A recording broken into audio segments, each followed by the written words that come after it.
Flavius? Tu lis quoi? Flavius? Flavius? Subtile disparition, Gérard Majax.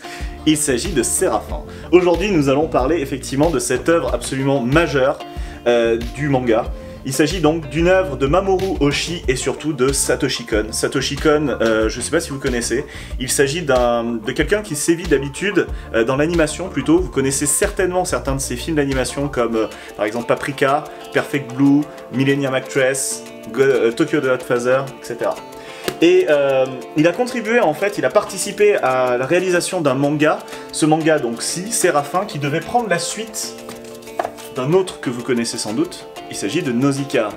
Il devait passer tout simplement derrière le maître Miyazaki. Deux auteurs s'étaient associés en fait pour réaliser un manga donc, qui devait être une espèce d'immense fresque dans un univers post-apocalyptique dans lequel en fait les humains sont frappés par une maladie, la maladie des anges, c'est-à-dire que petit à petit en fait leur corps se transforme, ils tombent dans une espèce de langueur et ils ont des sortes de proto-ailes dégueux qui leur poussent dans le dos.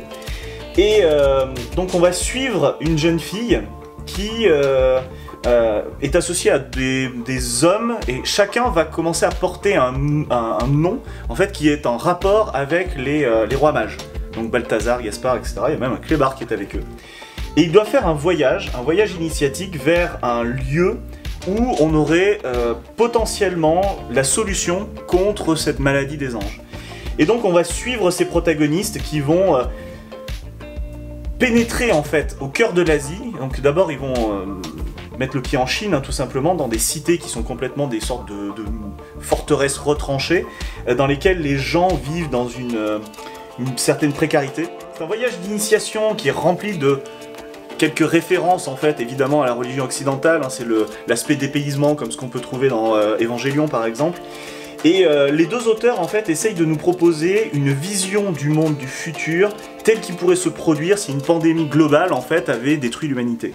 Et franchement c'est une claque absolument monumentale qui malheureusement n'a donné lieu qu'à un seul tome.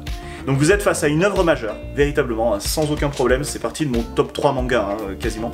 Et malheureusement, en fait, cette œuvre n'a pas eu de suite. Et comme Satoshi Kon est décédé en 2006, on a la certitude qu'il n'y aura pas de suite, en tout cas en manga, parce que Oshii, en fait, a émis l'hypothèse de peut-être continuer en roman. Donc voilà, Séraphin, Mamoru Oshii et Satoshi Kon. Voilà. Donc, œuvre majeure. T'es chouchou, quoi. Ouais, c'est énorme. Surtout, Satoshi Kon, c'est...